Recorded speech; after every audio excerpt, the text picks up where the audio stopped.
नमस्कार मित्रांनो, मी तुमचा सहकारी मित्र भूमेश आणि रानातली पाखरे आपल्या चॅनलमध्ये तुमच्या मनातून सर्वांचं स्वागत। मित्रांनो, शेतकऱ्यांसाठी अत्यंत महत्त्वाची अशी ही एक अपडेट आहे। मित्रांनो तुम्हाला माहिती असेल, कांदा पीक किंवा कांदा लागवड जे शेतकरी आहेत ते शेतकऱ्यांसाठी दिवसेंदिवस कांद्याचे जे रेट आहेत किंवा दिवसेंदिवस कांद्याचे जो भाव आहे तो उतरत होता आणि त्यानंतर आता लगेचच उन्हाळी कांदा निघाल्यानंतर पुन्हा कांद्याचे भाव उतरणार का हे भीतीचं वातावरण शेतकऱ्यांमध्ये होतं। शेतकरी आपला कांदा बाहेर निर्यात करू शकत नव्हता, ज्यामुळे कांद्याचा भाव दिवसेंदिवस उतरत होते।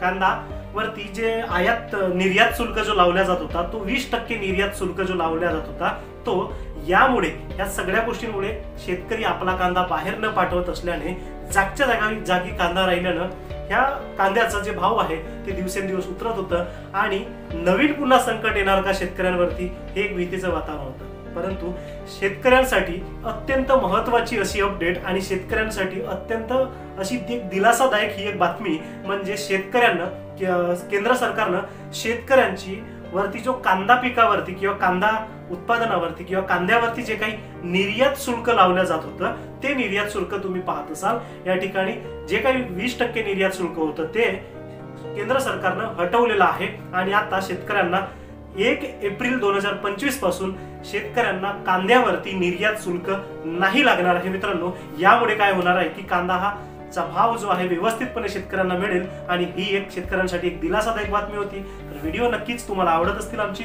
तर व्हिडिओला लाईक करा, शेअर करा इतरांना सुद्धा। तर भेटूया आपण पुन्हा पुढच्या व्हिडिओमध्ये, तोपर्यंत काळजी घ्या स्वतःची आणि आपल्या परिवाराची सुद्धा। सर्वांना नमस्कार।